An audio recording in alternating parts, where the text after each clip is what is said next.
Hello and welcome to our show. This is Creatures of the Night. And I'm Wendy. That was terrible. No, I like that voice.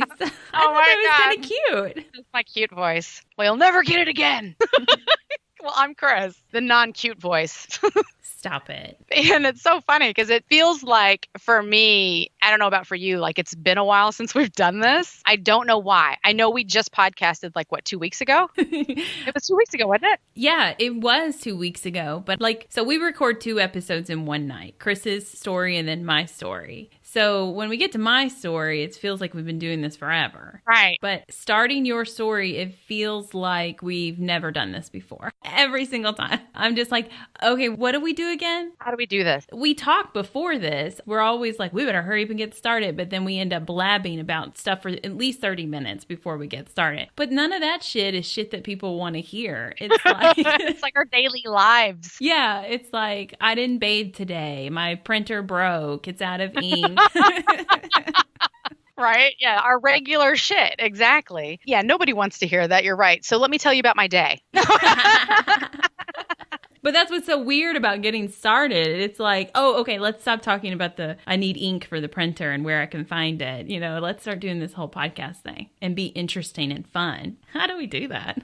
I know that's the thing I think that messes us up all the time because we go from being ourselves to then being the entertainment. We shouldn't say it like that, like we are boring people, but we're not. We're totally entertaining, but it's a different vibe because we go from being ourselves to each other to having to be ourselves to 5,000 strangers. Right. Yeah. Which is awkward. I really don't necessarily need to be telling you I haven't showered today and how often that happens. Well, anyways, that's us. That's our personal stuff that's going on. Not very paranormal-ish, but I do have something to show you, Wendy, and I had to keep this off of social media because I wanted to share it with the podcast. You got to see this. I got this. Look at that. Look at that. It's right. A mermaid. It's a mermaid skeleton. She's iridescent too. You can't really tell because we're Skyping and the quality's kind of bad because I'm also in the basement, but she's iridescent just like a mermaid should be. How adorable. Isn't that Where awesome? Did you get that at? You're not going to believe this. If you say the Goodwill, I'm going to lose my shit. No, I did not. A fan sent this to us. Really? We have fans? My dad. That counts. Yes, he counts. He sent this to me in the mail, and he's so cute. I got a text from him, and he's like, check your mail in all caps. And I was like, that's scary. Okie dokie. I'll do that. No. And it took me an hour to get home that night because there was a wreck, and the bridge was closed, and all of this sort of shit. So I get home. Tyler had gotten the box, and he had set it upstairs. I'm like, I got to open this right away because Dad texted me. And I open it up, and it's this lovely little thing in a Kroger bag. But he was like, I saw this little beauty and knew you had to have it. I was like, oh, Dad, it's the coolest thing that's happened to me all day. So I had to share that with you. So I'll post a picture of that now on Instagram, but I had to share it with you first. And the timing of it was really weird too, because I had just seen this movie, The Lighthouse. Do you remember me posting that one? Yeah. How was that? Oh, you haven't seen it? No, you know. Wow. No, I've actually seen the trailers for that one and I did want to see it. It seems like my type of horror movie, but I haven't had a chance to watch it at all. It's weird. That's my type of horror movie. I don't like the jump scares and stuff. Just make it all strange and suspenseful. It was very strange and suspenseful. And I have to say, I don't know if you knew this or not, but I guess the guy that filmed it found these cameras that were super vintage cameras. So they had to film the movie with these super vintage cameras. I'm not going to say the year because I don't have that information for you, but it comes out in a very beautiful display. Just because they're using these cameras and the types of lenses that they're using, it just made it such a visually impressive movie to see. So that's honestly the whole reason why I watched it. I had seen the previews and was like, I don't get it. What is happening here? It's a bird and there's yelling and dancing and it's a lighthouse. Boom. And I really didn't get it. But my husband was the one who's like, yeah, this is how they filmed it. And you've got to see it because of the cinematography or whatever. So we gave it a shot. And honestly, I'm glad that I watched it because, and you're going to hate me for saying this, but I didn't realize that Robert Pattinson could actually act. But that makes me so hopeful because he's going to be the new Batman. Right? Yeah. So it's back on my radar. I'm happy now because after seeing him in that movie, I'm like, okay, I will give the guy a chance. I feel much better about it now.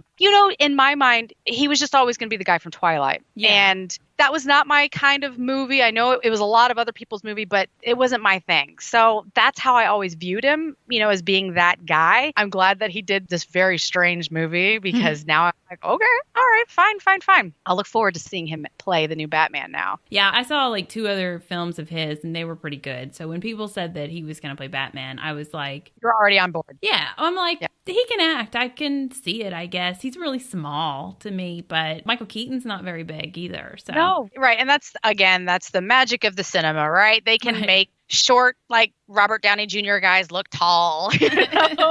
Do they make him look tall, though?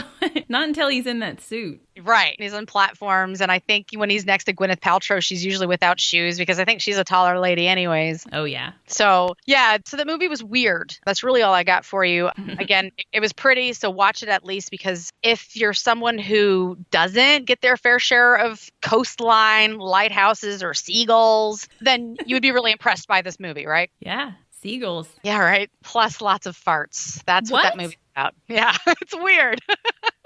Oh, maybe that's not my kind of weird. It's weird. But 2 dudes stuck on an island together, that makes sense, though. Right. They're doodly. It's just so bizarre. So like I said, it was weird timing that my dad had sent me this mermaid skeleton too. I don't think he follows me on Instagram. I've tried to tell him before that that's where I'm putting everything on Instagram. I know that he's liked some of the stuff on Facebook, but my dad's just not, into the social media scene. So I don't know if he saw that I posted it or not, but it was cute. So thumbs up. Thanks, Dad. Thanks our fans for sending us swag. Did he say where he got it from? No, and I just assumed Kroger because it was in a bag. That's Dad's wrapping. It's Dad's wrapping for sure. But the note was super cute. I kept the note too because like I said, he had put, I saw this little beauty and thought of you. I was like, aw. That was really sweet. Yeah. So that's that. And so now let me switch gears here and talk about Valentine's Day. I guess I can do that since I just got a gift from my dad, right? That's sort of the thing that you're supposed to do. But I saw something else on social media that blew my mind. And again, you might have already seen this. I just came across it, but they're just like the little traditional cardboard punched out square Valentine's Day cards. Just like, what you would give your classmates back in the day. But these were all horror movie themed Valentine's Day cards. And they were the cutest, like they were like childlike Jigsaw, or childlike Freddy Krueger, like I heart you and things like that. I'm like, these are the ones that I need in my life. That's amazing. Like you can actually buy these? It wasn't like a joke or something? No. And the problem is that, so I saw them on Instagram and I went back to find the exact one that I saw and I couldn't find it. So it must have been an ad. You know how the ads come up and oh, yeah. You never see them again. But I did a Google search for them and apparently they're all over Etsy. So you can find them on Etsy. And one of my favorite was, and this one isn't even a horror movie, but I saw this one and I'm like, oh, I love it. It was Beetlejuice. And it's Lydia Dietz, and she's got like her camera with the ghosts coming out of her camera, and it says, "I'm utterly alone without you." Oh, that is perfect. Hey, Beetlejuice doesn't count as a horror movie? I don't know what it is because it's not scary. It's not a thriller. Is it a comedy? I don't know. I think it's a comedy horror. I'm going to count that. One of my 5 horror movies I've seen. It's a fantasy horror. So, okay, there you go. There you go. If there's parts of it that could scare little children, then it might count. Yeah. Yeah, when he pulls out his nose, yeah. The eyes go down into the mouth and all that. Yeah, that part was kind of, or like your part where the guy's flattened and he's sliding through the office or whatever. You mentioned that on one of the past podcasts. The whole office scene is really spooky, like to a little kid. And then the whole dinner scene, I'd say that's early horror. I love that whole dinner scene. It's good stuff. It was a good movie. And I'm sure everyone listening to this podcast has heard it. But if you have not, then, have not seen it, then I highly recommend it because it is a great oldie from Tim Burton, right? Yeah. If you haven't seen Beetlejuice, who are you? Please, I got to hear your story of how you've avoided that all these years. I know. All these years, you've been in a cave. So, since I am starting off my night with the subject of Valentine's Day, I actually have a cute little mini story to share with you before I actually get into my real story. And you'll see why, I guess, at the end, because you know how I like to do my twists. I love these roller coasters. Yeah, right. Well, I've got one for you. So, this guy by the name of Christopher Case, have you ever heard of him? No. Okay. Well, he was found dead, and the cause was said to be that of heart failure. And although this was supposed to be like a fit, healthy man, as far as anybody knew, he'd never smoked or taken any drugs. He didn't even drink, but he was dead at 35. Damn. Yeah, right. And the thing is like, everyone's like, well, these freak things, they happen all the time, right? Sure. But it's often the result of some like underlying genetic heart condition. Right. This time, there was no history of heart problems in Christopher's family whatsoever. I mean, clean slate. Everyone shows up. Everyone's good. He should have been good. And there was something really strange about his death. Well, of course there was, because why would I be telling you the story? He had known it was coming. It was April 1991, and Christopher Case was frantically telling his friends and family that he only had 1 week to live. They're after me, he told his friend Sammy Soder in North Carolina over the phone from his apartment in Seattle. I'm very afraid, very, very afraid, extremely afraid I could die from this. Then Christopher called another friend in North Carolina and basically told her the same thing. Nobody heard from Christopher Case again. Now his friends are fucking worried. So they contact the Seattle police, who go over to Christopher's apartment. They find the door locked and nobody answering. So they leave. Okay, that's not how wellness checks are supposed to work, is it? Nobody is home. The door's all locked. Everything looks good here. Isn't that what they said in Home Alone? Tell that lady to count her kids again.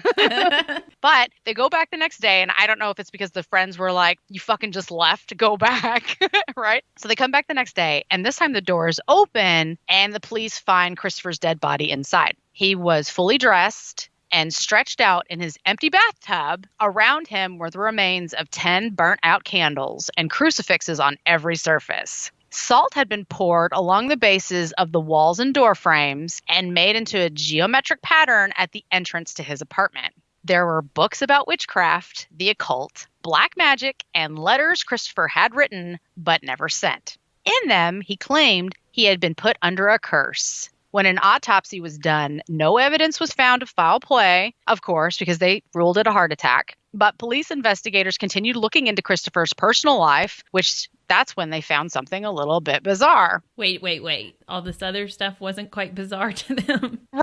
Well, I think that's why they kept looking into it, right? They go into what? And there's letters saying that someone's after me. Yeah, that, you know what I'm saying? They continued for a reason. In the months before his death, Christopher had gone on a business trip to San Francisco. He was an artist's manager at a Seattle-based music company, but his passion was the music of the ancient world.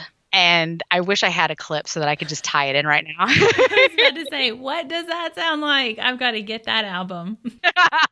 It's amazing. And while he was in San Francisco, he met up with a young woman who claimed she was an expert in the music of ancient Egypt. Oh, and she claimed to be a witch. So there's that. Christopher didn't really believe in witches. However, the woman had unnerved him. So when she made a pass at him, Christopher declined her advances. What? She's totally into the same kind of music he's in. I know, right? Why not? She must be ugly. I mean, I don't know. I don't know. She's totally into the same thing. That's the only thing I can think of. I mean, her coming on to him, and she's also like, and I'm a witch. I mean, maybe she had a huge wart on her nose or something. I don't know. Well, I mean, that's just like with us. That's the point where you're worried about scaring people off. You know, Yes. It's like you tell them a little bit too much. It's like, I like horror movies. Oh, that's cool. I like horror movies too. I like to hunt for ghosts. What? That's crazy. That's so wild. I do witchcraft. Okay, peace. It's gone a little too far. So, that's probably what he was like. Yeah, I can't handle this. Yeah, probably. That's so funny because that is my everyday. You just slowly keep working that stuff out. How much of myself can I actually show you? Oh, too much? Too much? Sorry. Mean anything by that? Let's just go back to square one, shall we? Sorry, not sorry, actually. But Right. So that's kind of how this one went. Soon after he got back home, he'd become convinced that the woman had cursed him for turning her down.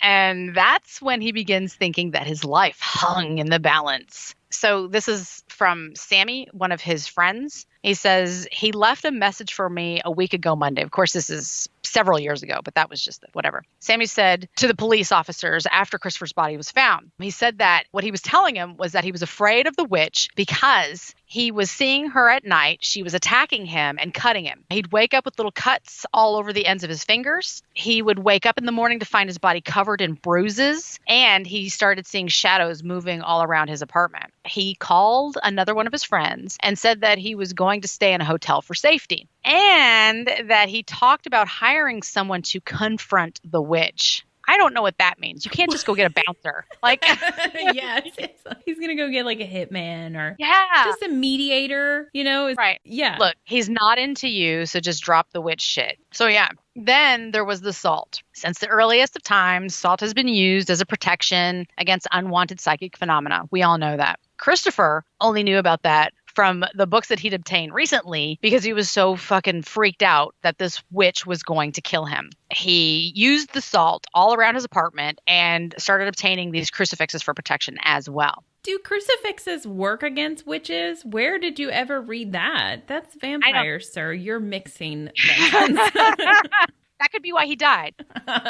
So, you know, the cops went in there and they said there was this, like, a variety of books laying around. There's witch books, occult books, vampire books, zombie books. I mean, he just went for broke. It makes sense. He doesn't know really what she's into. And if he didn't know anything about it, then he's exploring all his options if he's having these actual nightmares and stuff. Yeah, right. So, yeah, and he's waking up, like, with physical, like, signs that he's been attacked. So he was just, like, everything and anything. Salt will do? Okay, let's load up on Morton's. You know, he's just getting everything he can. So, you know, and then he's found dead. We really don't have any idea who the mystery woman from San Francisco was. But the whole reason for me to tell you this was to give you some advice, gentlemen out there in the world listening to our podcast. So just so you remember that Valentine's Day is coming up, go ahead and get that special witch in your life. Something a little nice for Valentine's Day. Just in case they're extra powerful. And you can visit our shop that is the Spirit Emporium. And if you're not into witches, maybe you should put that on your Tinder profile. Yeah. Just so nobody takes offense. They already know it from the beginning. They actually probably would still take offense. Yeah. And you get cursed anyway, so maybe not the best. Never mind. I don't have anything for you then. No, but you know where I saw this? And it was so funny. Every now and then I get a chance to watch TV. This was on Monumental Mysteries with our homeboy, Dan Wildman, you know? And it was such a cute little story. I don't even remember what the thing was that they had on display at the museum, which led them down this path of talking about this story. But it was so cool. And it was just that little blurb. So you can Google him. It's a real case. You can see what the guy looked like. And all of that is very interesting to me. And like I said, our homeboy, Dan Wildman, I've moved him into homeboy stance because it seems like him and Josh Gates are tight. So... Are you using him just to get to Josh? I just want to be tight with them too. That's all. No, he's really cool. That's a good show too. It's a good one. I don't know how often Monumental Mysteries comes on because he usually does the mysteries at the museum like every Saturday, I think. I'm on old episodes. I mean, we just watch everything on demand if we ever get to watch things. But right. I wonder if skeptics that knew him or just skeptics, period, have connected that it's some kind of like mental breakdown that he was having, that he hallucinated all of this or something. I don't know. It's really wild. I mean, he was listening to this music from the ancient world too. So, you know, maybe a little bug got in his ear, his head, and he's like getting all crazy. He never did any drugs, so we can't say that that was a factor. I'm sure that would have come out in his autopsy report. Oh, yeah. And they would have just blamed it on that. So it'd have to be like some kind of, you know, mental imbalance or something. I'm not saying that's what this is because I was thinking that's kind of an extreme route to take. I've never really heard of people going into an obsession of thinking a witch cursed them. But you're right, though, when you bring in the connection with the music. Like, that could have put it in his head because it was something he was kind of using, I guess you would say, all the time. Yeah. It was part of his daily life. Well, I think it's really interesting that you said that because the whole rest of my story is all about witches and curses. So... I have more for you. And to talk about witches and curses, I have to take you all back to Salem, Massachusetts. Let's go. I'm sorry. I laugh after I say that because it's a place that I love to talk about. And I get a little embarrassed because I feel like everyone's going to be like, again. So I'm sorry. But anyways, let's go into Salem. So Salem's most infamous historic and haunted home presides above the bustling Washington Street, squished in between restaurants, gift shops, and most importantly, Dunkin' Donuts. I'm sorry. I was just thinking of that commercial. An extra laugh on that. Guys, I just discovered this the other day. Because like I said, I don't get to watch a lot of TV. But go to YouTube and put in Casey Affleck, Dunkin' Donuts, and you get to see his SNL, right? That's where it came from? Saturday Night Live. Yeah. Dunkin' Donuts commercial. It's hilarious. Get you them vanilla nut taps, I think is what it is. I sent it to my son, too. But he was at school, so it had to be like, don't watch this in class. He was really close to lunchtime, so I was like, just wait. So like true to like this shit that you'll see in Boston. It's a really good clip that she just mentioned. And honestly, that's why I had to throw in the fact that this was right by Dunkin' Donuts too, because I knew you'd just seen that. Visitors on tours and townspeople pass by this location every day, largely unaware of the horrors that may be lurking inside. As a matter of fact, you and I stood just a few steps away from it as we hung out in the main street of Salem watching the annual Halloween parade kick off just a few years ago. Uh-huh. Remember when we had those, like, what was it, wraps or something from the little sandwich place? Yeah. So, like, not even a block. Like, there's another building right there. And then around from that building is this location that I'm talking about. Okay. So, you guys, sorry, that was my side note to Wendy. They don't know. What is she talking about? It's good that you did explain it to me. I know it doesn't help anybody else, but I was like, in front of the pizza place? You know, this is like one of those where it's just between you and me. Yes. Are you talking about the pizza place that we tried to eat at first? Because that was kind of like a square? Or, okay, so you say the rat place that's around the corner. Yeah. I got it.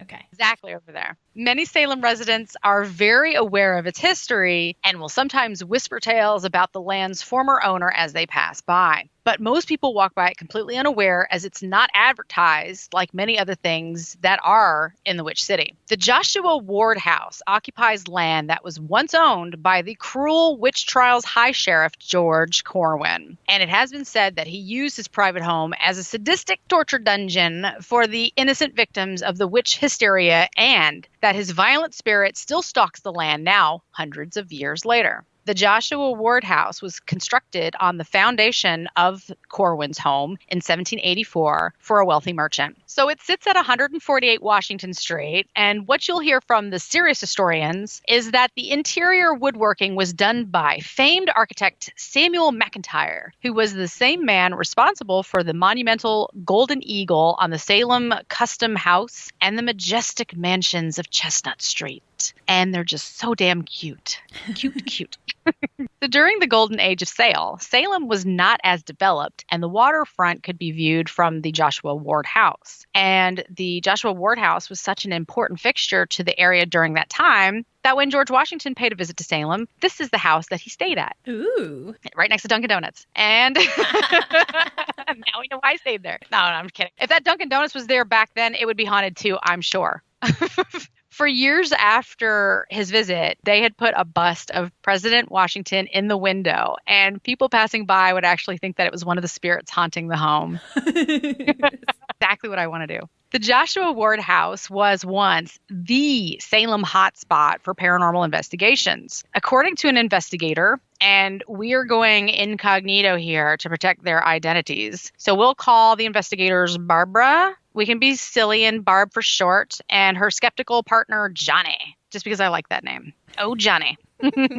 So they were checking out the place and taking their preliminary recordings in different parts of the house. Barb was setting equipment in a third floor room, and Johnny was supposed to be investigating the basement. Well, Barbara realized that too much time had passed and was starting to wonder where Johnny was. They were supposed to have met up in the parlor, though there was no sign of him. I just had to say, if you ever became lost to me during an investigation, I think that's when I would lose my shit. I know. This is why we don't split up. I mean, that's when it kind of becomes horror movie-esque, right? You're like, wait, I was just here. We're in this haunted house. Where the fuck is my partner? Yeah, that's terrifying. It's scary. So she went down into the basement looking for him, only Johnny was laid out on the floor and looked like he was struggling to breathe. No. Oh, yeah.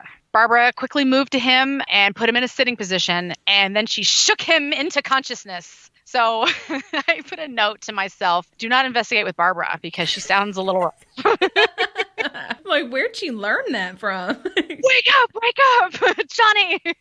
I don't know. That's a different way to do the Heimlich, I guess. I don't know. Just shake him. So Johnny was able to pull through, surprisingly, without a concussion.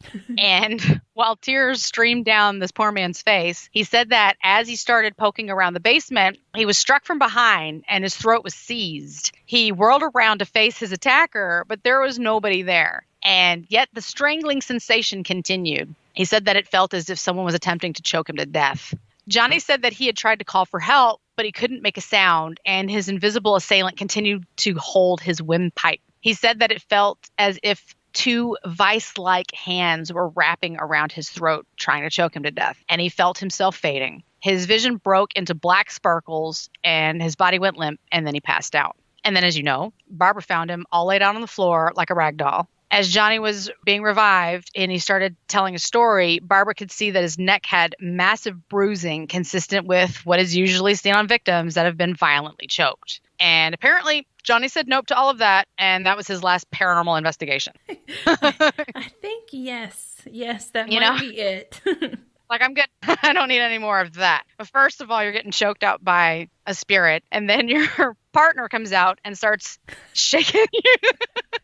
Like, it doesn't done. instill much confidence in her as a partner. Yeah. Oh, this is what paranormal investigating is all about. I'm done. You think that yourself, because we love it so much, do you think that you'd be like, okay, I will continue, but we need to find some fluffy hauntings, some Casper the Friendly Ghost type material. Sure. Ease back into it. Yeah. I mean, I've never been, seriously attacked. Never been attacked by a spirit. I mean, they've approached us and then they're like, oh, okay, they got scared. We can leave. So I don't know. I wonder what Johnny was doing down in the basement. Was he really just poking around like he said? I don't know. It seems so weird for something like that to attack. But I do have another story, and it's not an attack, but it's along the same lines that it basically lets you know that whatever's there, it's not friendly. It is not a friendly spirit. And I wouldn't mind what happens to the second person so much, but getting choked out by something you can't see, I don't know. I might have to be like, yeah, I've gotten my fill. Yeah, to the point that you pass out. Like, it's one thing if you're like, I feel like I'm choking on something. You might even be able to, like, justify it later. Like, oh, maybe I swallowed a bug or something. Yeah. Maybe it wasn't really that ghost. Sure, I can go on another investigation. But you pass out on the floor, it's not a bug. No, and then, like I said, they saw that there were bruising. Yes, so it's like, yeah, that's bad. I've been scratched at a location before, but it was just on my finger. And it might have just been like, hey, dummy, your equipment ain't messing up. I'm here because I'm like, this stupid meter, beep, beep, beep, beep, beep, So I don't know. It might have been more of, I'm really here than anything. Yeah, this guy getting choked out. I think I'd have to say, yeah, that's it for me and go on to crochet or something much safer. So while both investigators had already previously known about the Joshua Ward house's haunted reputation and that Sheriff Corwin's vengeful spirit may still linger there, neither were aware that Corwin had been nicknamed the Strangler. Oh. All right? Creepy. Yeah. That's what I said. And I was like, oh, I'm doing the story. That's all I needed to know. According to local legend, Corwin's chosen method of eliciting confessions from his victims was to choke them until they admitted whatever he accused them of.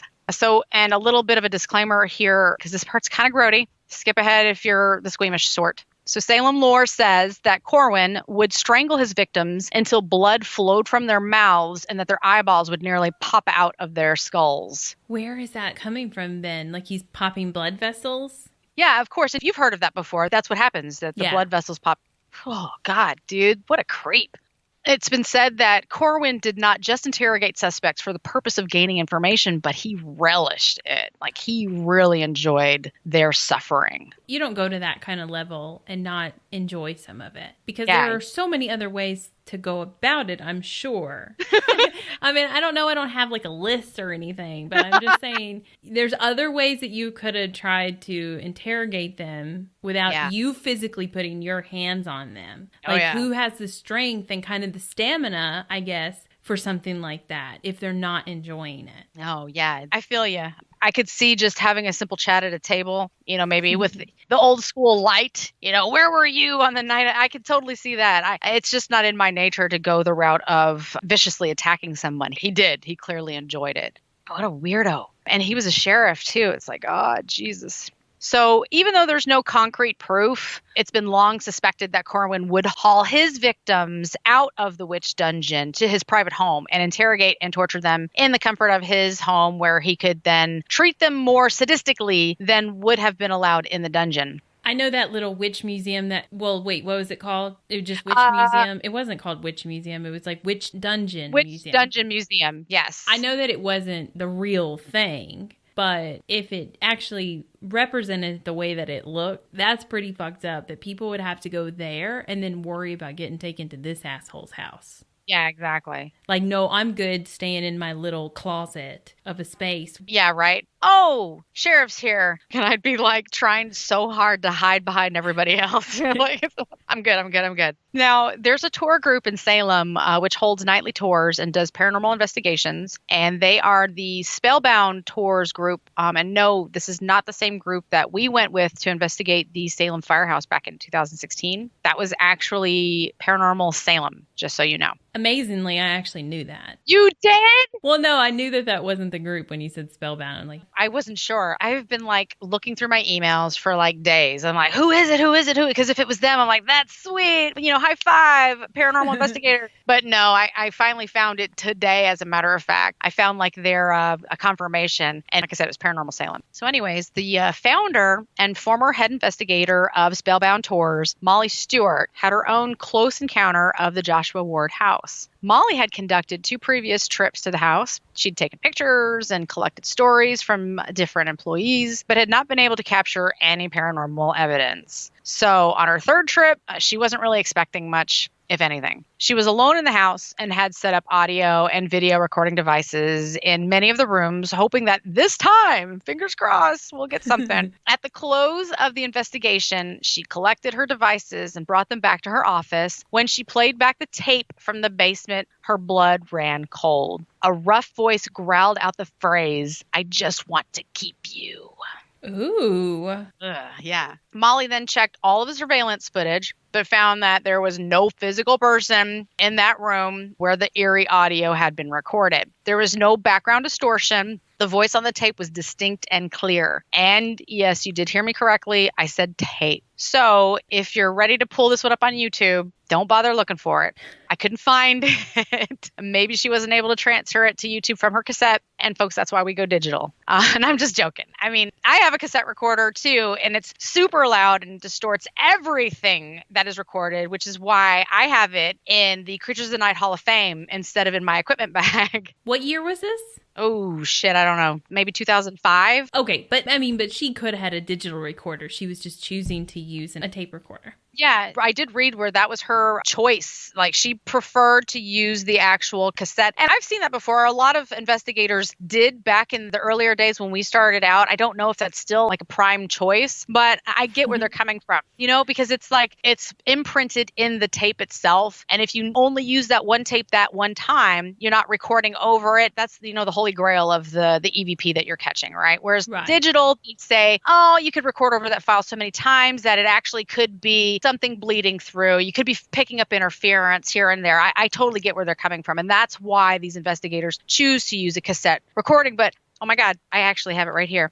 The Hall of Fame. Look at this. That's so funny. You just had that down there. Do you know they're selling those in the store? Are they really? Yes, I saw it the other day. Wow. I don't know if it was Target or Walmart or whatever, but I happened to be looking for something, a charging cord or whatever, and I was like, what the fuck is this? Tapes and everything. Yeah, tapes and everything. And I was like, should I get one of these? I wonder if they're better. But because the problem was in the past is that you could hear the mechanics of the recorder. So it's affecting what else you have to take out. You know, with your digital recorder, you got to take out any kind of movement and brushing against your clothes and whatnot, and your stomach growls and all that. So there's still all these other background noises. But with those, the tape recorders, even the motor inside of it was causing a problem. You have to think to take that out. But I wonder if new ones now are quieter. I would hope so. That would be a fun thing to toy with. I mean, yeah, what Wendy said is exact. The thing is with the digital recorders is they pick up sounds from anywhere. So you have to be perfectly still while you're using this, because any movement you make, it's going to hear it. It's going to hear your tummy growling. It's going to hear someone whispering in the other hallway. And it's like, oh, is that an EVP or is that Jim Bob, with us? And that's why I got this cassette recorder. I was like, yes, I can't wait to use it. And you use it, you start recording, and it's like you hear the grinding of the wheels turning. And you hear the hiss of the actual white noise that you're getting there too, because it wasn't as advanced as the digital recorders. So like I said, I wasn't knocking her technique. Everybody is allowed to have their own personal chosen method. And the actual cassette tape recorder just hasn't been one for Wendy and I. Now, if we get one and maybe Sony has, fixed things up and they've come out with something new, maybe it would be worth checking it out again. Well, yeah. And this was not too terribly long ago that she was using one as well. So it might be better quality than like back before digital recorders were an option, So that's maybe why she's okay with using it. Or she knows to take out those kind of sounds. And like, if we're on a public tour with people, if we're going to do recordings, then we can't take like little whispers and what was that? It has to be a ghost going up to your recorder being like, hello, I'm a ghost. I'm here. Yeah. Right? Or I just want to keep you. Right. So, I mean, if it's an incredibly obvious voice, a class A, very clear, you can't disregard that and be like, that was the motor inside the device. Right. No, I'm pretty sure they don't make sentences. You can confuse them as garble or a whisper, but not a very clear sentence. So I don't mind the idea of using a tape recorder. Yeah. I just wondered what year it was, if it was her only option or if she was experimenting with it. Yeah. Right. And also, if it was early in the 2000s, then maybe the digital recorders weren't as widely available as they were when we went out. You were able to find one at Walgreens. I got one at Walmart. I mean, people were using them, sure, for actual dictation. Like, I guess that's why they were around. But I don't know back when she was, doing her thing, how easily they were to get. Right. So Sheriff Corwin's reign of torture ended abruptly a few years after the Salem witch trials. Of course, because he ran out of people to fucking torture, right? But guess what? He died at the age of only 30 with, of all things, an unexplained heart attack. No. Yes. Remember that curse I was talking about? Yes. Is this your twist? I'm twisting my mustache right now.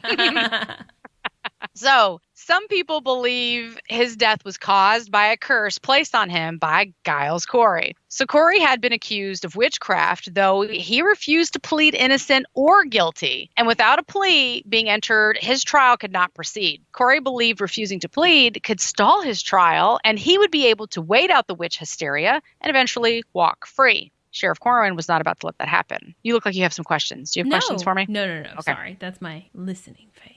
Okay. To force Corey to confess, Corwin employed a particularly cruel form of torture called pressing. Corey was dragged from the dungeons to an adjacent field. A pit was dug. Some say Corey dug his own grave. Corey was then thrown down into the earth, and a board was placed upon his body. For a period of 3 days, heavy stones were piled on top of the board, slowly crushing him. As the days wore on, Corey was repeatedly asked how he pleaded, innocent or guilty. He never said a word. So a frustrated Corwin continued to weigh him down with heavier and heavier stones. When it was clear Giles Corey was about to expire, Corwin asked him for the final time how he pleaded. Defiant to the very end, Corey spat out the phrase, "add more weight." Oh yeah. High five, Giles. Yeah. An enraged Corwin heaved a massive rock onto Corey's crushed body. As Giles Corey's body perished, it is said that with his last breath he groaned out, "Damn you, Sheriff Corwin. I curse you and all of Salem." Corwin died just a few short years later. He had not exhibited any signs of ill health before his demise. Corwin's earthly life was finished, but his problems were not over. After his death, Corwin's body could not be buried in a proper cemetery. one of the victims of the witch hysteria who had his property confiscated by Corwin, put a lien on his corpse. And his remains could not be interred correctly until Philip English got his money back. Though they refused to bury George Corwin in a graveyard suited for the Corwin family, as they feared that if he were put in the earth, his corpse would be dug up and desecrated. You can see why. A lot of pissed off people, right, about this guy. For sure, yeah. The only safe place they had to stow his fast putrefying body was in the basement. Care to take a stab what basement that was? I think I've got it figured out. Wait, how did they put a lien on his body, though? So, I mean, this is the 1600s. And apparently, so let me go back to even Giles Corey. He didn't plead either way, right? He didn't say, I didn't do it, and he didn't say, I did do it, because apparently if he pleaded either way, then Corwin could confiscate his property, meaning that this man's, all of his fortune that should go to his family would now just go to the sheriff. Even if he pleaded, I am not guilty. Oh, cool. I get your stuff. Right, because then he's like participating in the trial and then they can judge against him. So Philip English was in the same situation. And I guess a family member of his was wrongfully killed in the Salem witch trials by this man, Sheriff Corwin. So he put a lien on his corpse because she was wrongfully tried and they couldn't do anything with it. That's how. I mean, the laws back then were very unique. To say the least. Yes. So that's where we're going with that one. I love it, though. I really kind of dig it. Somebody that had been like such a fucking asshole. Right. I mean, you have to wait until his death, but then you're like, I'm going to get you. I'm going to get you. Exactly. That's kind of how I felt about it, too. Now, eventually, Corwin did end up in a graveyard 6 feet under, but the rumor still persists that his corpse was walled up in the basement of the Joshua Ward house, the stately historic home that was built on his land, a home that is said to still be haunted by Corwin's spirit and the spirit of his tortured victims. According to the now deceased former Salem Sheriff Robert Cahill's book, sorry, that was a mouthful, Ghostly Haunts, and its follow-up volume, Haunted Happenings, the Joshua Ward house is not only haunted by the wicked spirit of Corwin, it is occupied by another ghost as well, a hideous female apparition that has been titled the Lady in Black. The Lady in Black is seen as having a distorted face, long, unkempt black hair, and a tattered, old-fashioned black dress. It is speculated that she may have been a victim of Corwin's torture. Perhaps he killed her on his property. Yeah, imagine like after you've spent a few days with that fucking asshole, you're going to look pretty rough. Yeah, right? Yeah. Now, in the early 1980s, the Joshua Ward house was purchased by Richard Carlson and used as offices for his realty business. Almost immediately, strange shit started to happen. The burglar alarm would constantly go off at night, getting Richard or another one of the employees out of bed to attend to it. I guess they stayed there. It was a house, so sure. Doors would shut on their own and lights would go on and off, which, activated by unseen hands, I guess, because the light switch would have to flip. In one particular interesting incident, an employee had 2 candlesticks on the fireplace mantle in her office. Sweet office, right? I don't have a fireplace. I don't have a window. I don't have a window.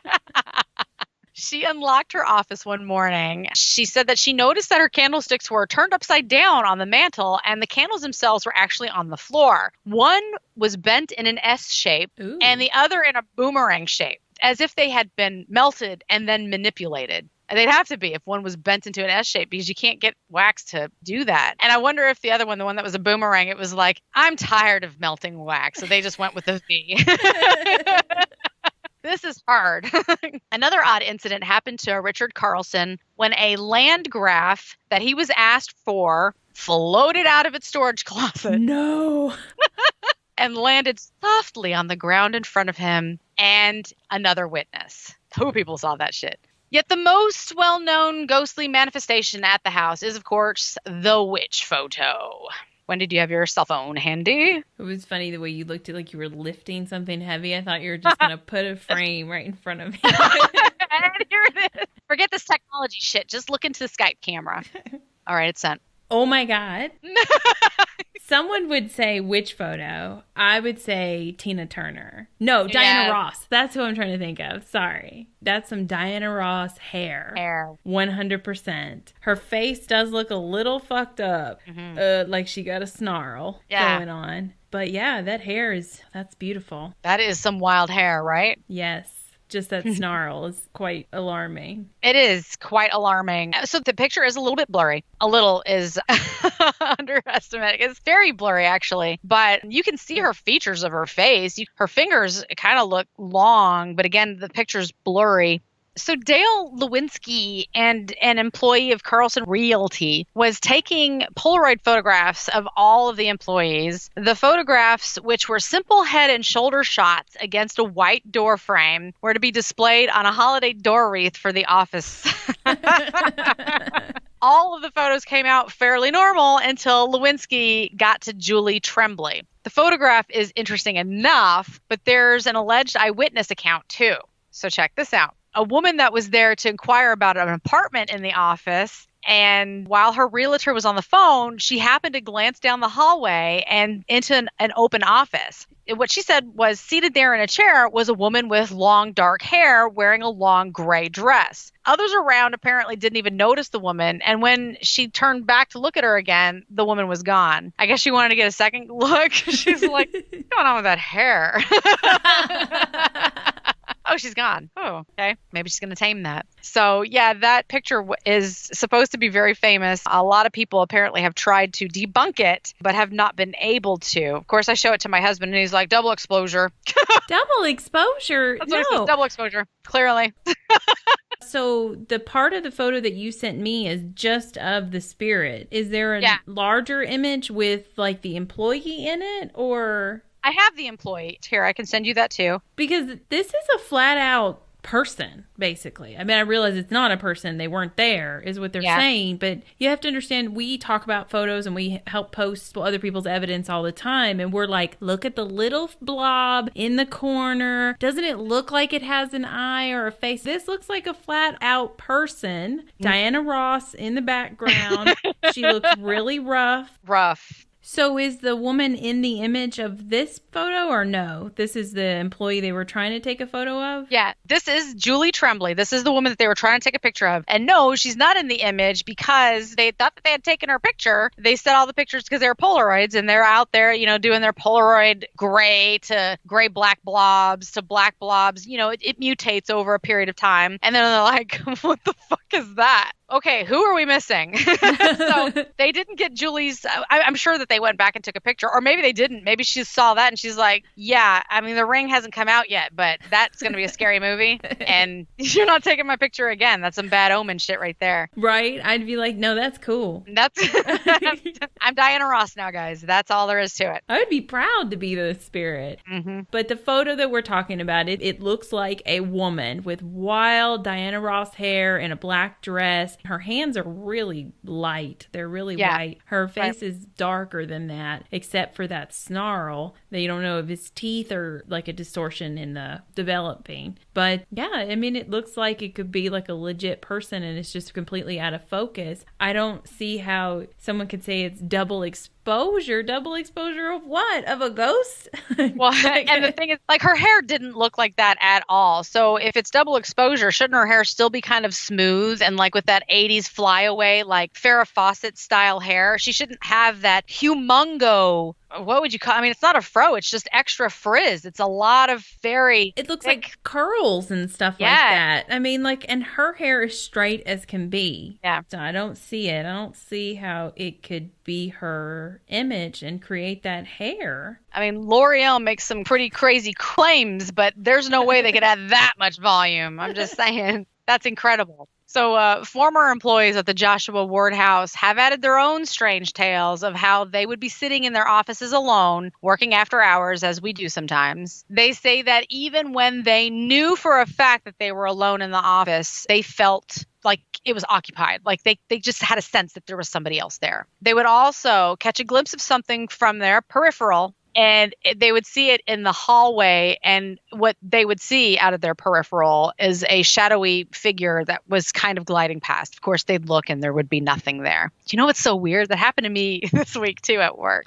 Now, the way that I sit now, because I rearranged my office when I took over the office. It used to be completely set up a different way. The desk was actually, as you walked into the office, you would basically walk into the corner and have to go around to the right to sit down. And I just didn't like that you were sitting there staring at this blue wall. So I moved the desk so that it's actually facing the door. So I see everyone that wants to walk by and not say hi to me. It's caught you. No, but there's also a window there. It's a little half window and a door. Of course, my door's wide open, my light's on. And I'm sitting there and I was actually writing the story. I don't think anyone that I work with listens, but I was sitting there writing the story. Okay, yes, it's spooky. It's ghost-like. I'm not on high alert because I live this stuff. I look at paranormal stuff all the time and I don't see things. But out of my peripheral, I did see something kind of pop up and I look and there's nothing there. And I see it right out of the window. I don't have a window to the outside world in my office. It's just the window right next to the door. And that's the first and the only time I've ever seen it. Was it something paranormal? I don't know. I hope so, because goddamn, I need something interesting to happen at work. Spice it up for me, please. That's amazing. Well, I tend to think that I bring some things along with me, like with this apartment. I'm not really sure why there was something here and it's really died down. Again, that could just be because of my influx of crystals and all of the sage that I burn regularly. Maybe I've just appeased it, but I don't really feel like something was here when we moved in. I feel like maybe something kind of came along with me. So I tend to think that that would be the same thing at the workplace because I mean, who the fuck would want to hang around there? I'm sorry, it's depressing. There's not even like paint. There's no color on the walls. It's not decorated. It looks like we just moved in. I wouldn't want to hang around there. There's nothing to be attached to. It sucks. So hopefully it was something coming to visit me and I hope it comes back. It was like, you need to go home. I know. Can we get in the car? I'll be waiting on you. I've got like 2.5 more hours, Ghost. Sorry. It's one of those days where it's like 9:30 and you're like, is the day over yet? Yes. I mean 9:30 a.m., guys. Yeah, a.m. Right. You've been there an hour and a half and you're like, no, it feels like it's so much later than that. It just started. So while the Joshua Ward House is beautiful, many visitors, even those entirely unaware of its history, have reported feeling uneasiness. Even in a brightly lit room, they feel a looming sadness. In the recent past, the Joshua Ward House was occupied by a publishing company that was very open to having paranormal investigations. However, that is a very different story today. Today, it is home to a boutique hotel that does not permit night tours showing up on their doorstep hunting for ghosts. It used to be one of the top spots in Salem nightly spellbound ghost tours, but now the new owners have opted to conceal the haunted history. And I wonder why. Why would you want to hide it? The only thing I can think of, honestly, because let's be frank here, this is a tourist town and people are throwing money at these tours and any slice of macabre that they can sink their hungry little teeth into. So why would this location snub their nose to it? Is it because they're afraid of the curse? I would say after you find somebody passed out on the floor with bruise marks on their neck, you might be like, I don't have enough insurance for that. So Right.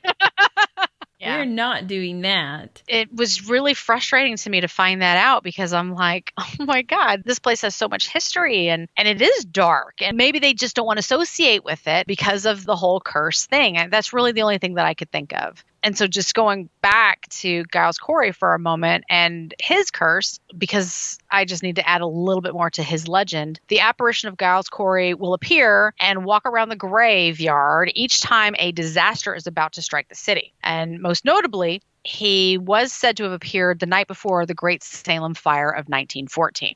Some eyewitnesses claim to see his body. See his ghost.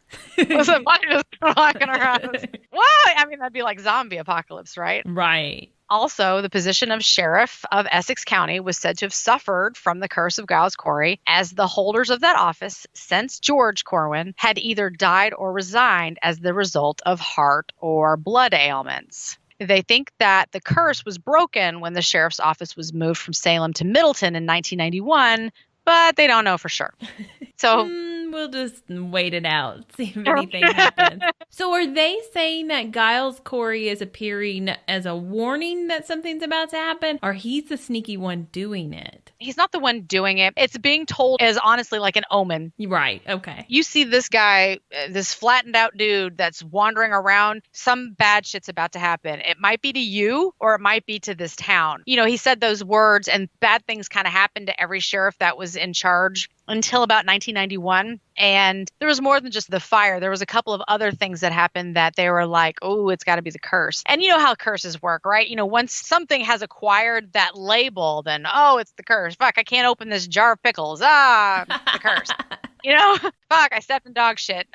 You know, everything kind of gets blamed on it. But there's also, it's because many people have that fear. And yeah, and if you've got paranormal investigators down in your basement getting choked out by something that's unseen, I mean, I thought when I first read that, I was like, holy shit, they're afraid. Either that or I also have that where if you give a negative entity that recognition, that it gets more powerful. Yeah. So they could be trying to block that out too. Well, and it could be that you open the door to let investigators come in and you can't necessarily control what they're going to say or do. And then it could heighten the energies. Right. And they're functioning as a hotel. So they have other residents there that probably don't give two shits about a horrible, vengeful spirit. And, you know, they don't want to have to deal with it. So they have to look out for their other people that are just patronizing them as just a hotel that's close to Dunkin' Donuts and close to all the cute shops, you know? So there's that.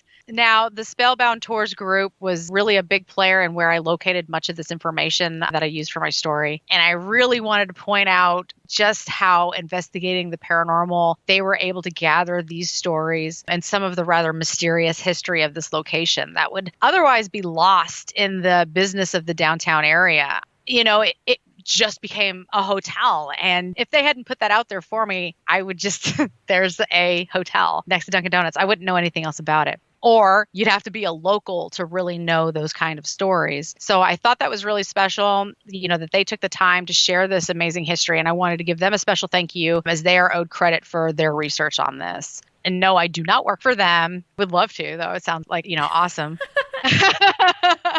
That's not laughing like we think that shit's funny either. If you've got a position available.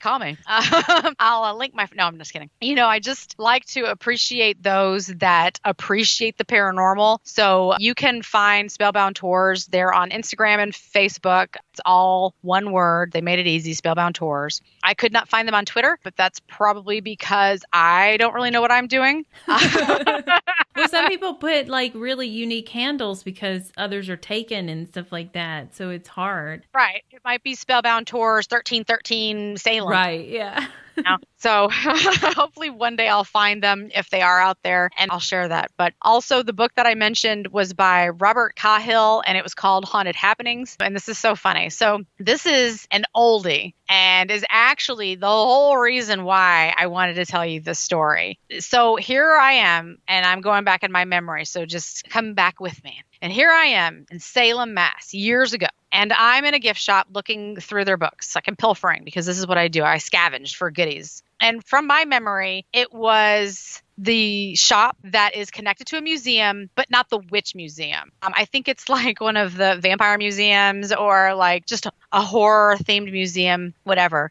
We didn't end up taking the tour at that museum. I was just looking around, browsing the goods. I grabbed up this little paperback off of the wire spinning rack and thumbed right to the page with the witch picture in it. And I swear to God, in my memory, Wendy, you're there. So this would have had to have been like one of your first trips up here with me, not the time that we actually took the tour in Salem. Right, the first time. So I know I sent you the picture. It didn't seem like you recognized it, but in my memory, you were there and I showed it to you. So maybe it wasn't you, but I don't go to Salem with anybody else, so I don't know. Chris, you know how bad my memory is. You could show me this a year from now. I know.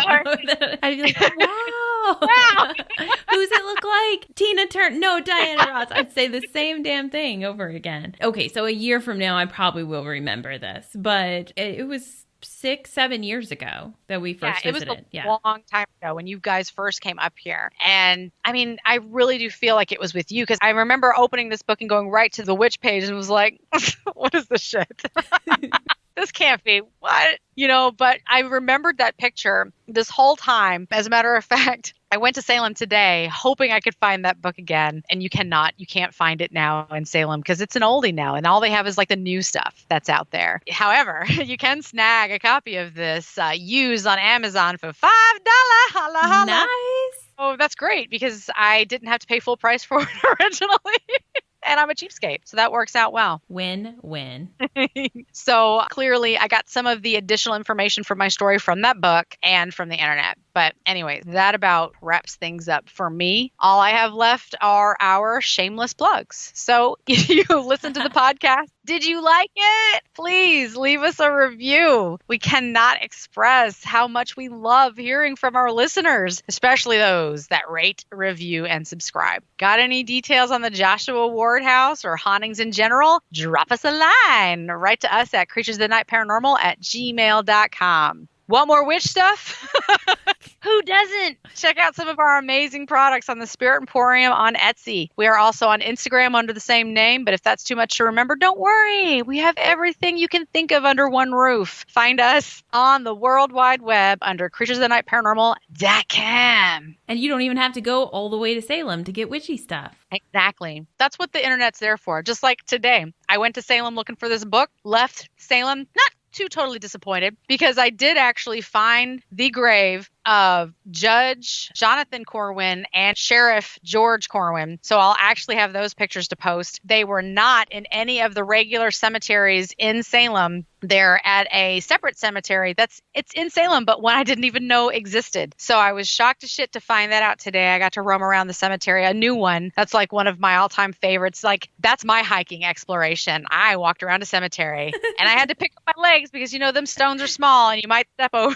So I'm hiking today. The last time we hiked, it was a couple weeks ago, but we did like 4 miles. Yeah, but wow. It was just a big old circle in the desert. And I thought, hiking's not much different than just walking. We could walk 4 miles in the neighborhood. It's the same thing, but we're getting a chance to possibly see something while we're out here. I hate just the walking that doesn't have like some kind of fun experience or something to view while you're at it. So like when you go wandering around your graveyards, it's the same damn thing and it's interesting. I'm glad you think that because that's what I tell my coworkers that I'm doing on the weekend, that I'm just going hiking.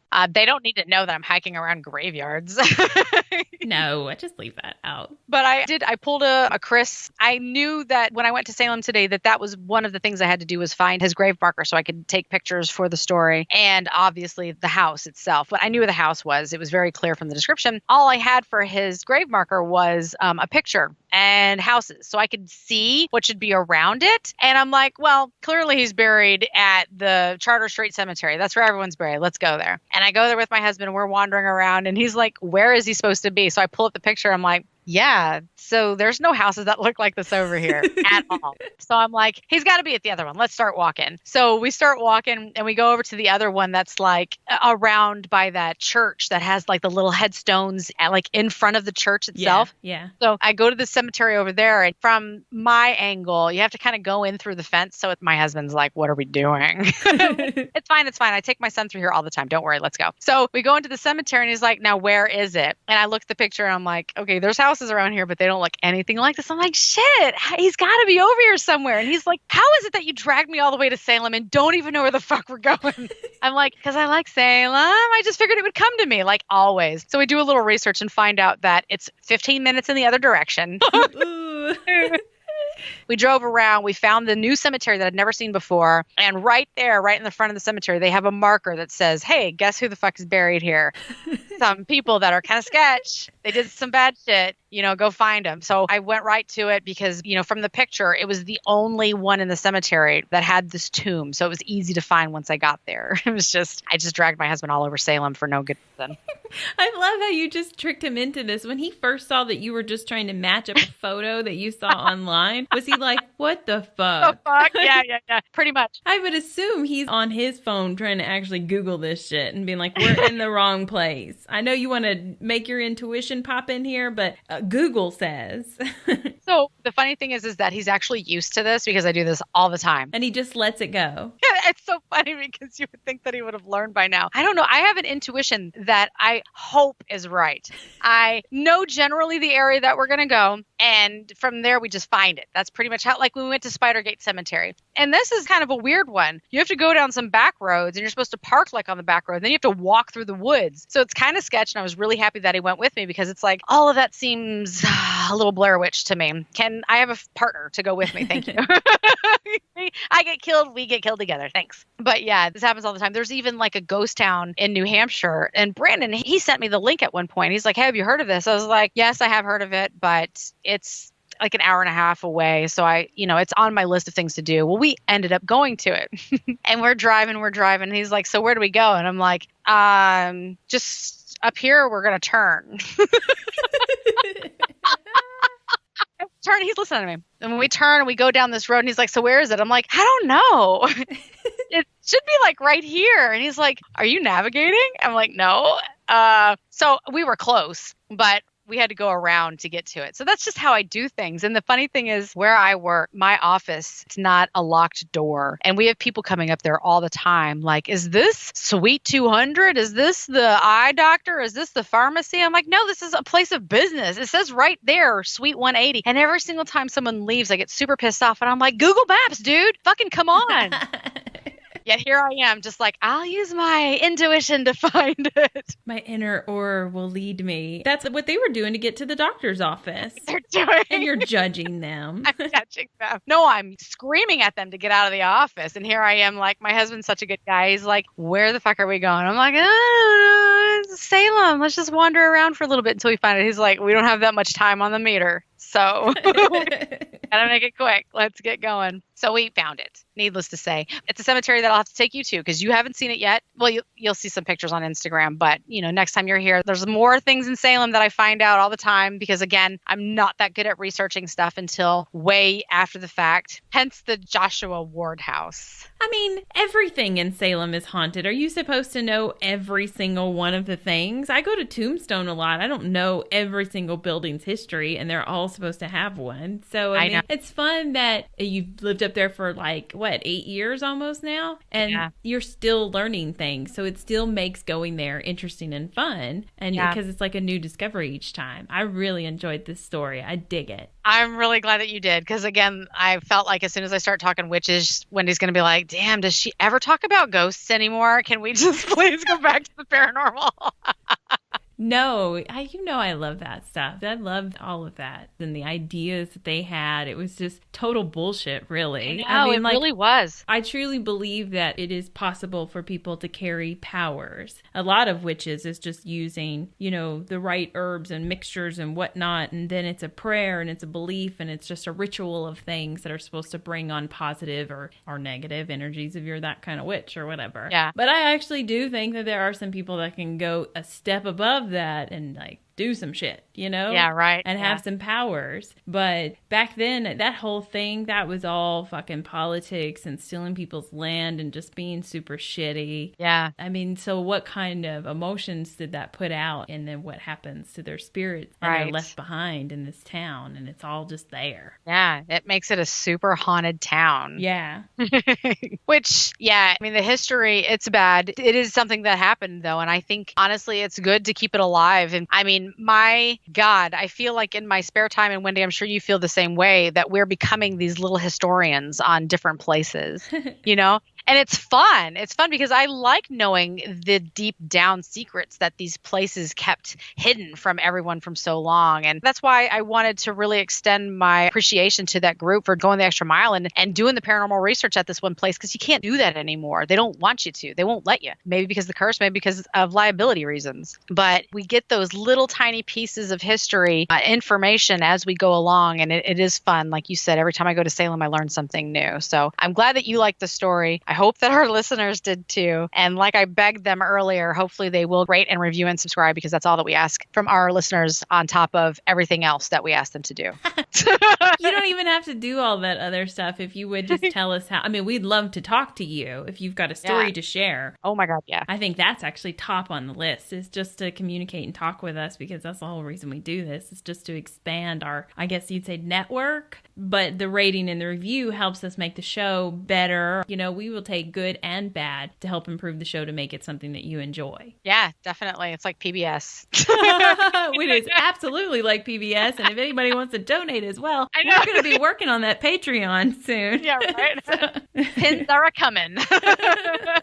Going to add that to that list of shit we tell you guys to do.